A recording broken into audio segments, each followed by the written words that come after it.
قطری وزارت دفاع کے مطابق ایران سے داغے گئے 3 کروز میزائلوں میں سے ایک نے قطر کے آئل ٹینکر کو نشانہ بنایا۔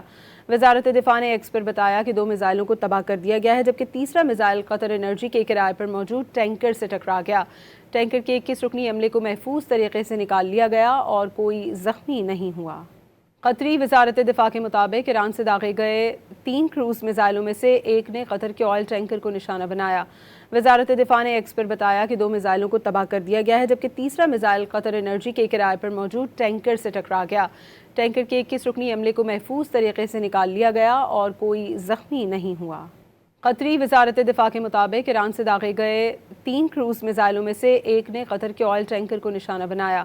وزارت دفاع نے ایکس پر بتایا کہ 2 میزائلوں کو تباہ کر دیا گیا ہے، جبکہ تیسرا میزائل قطر انرجی کے کرائے پر موجود ٹینکر سے ٹکرا گیا۔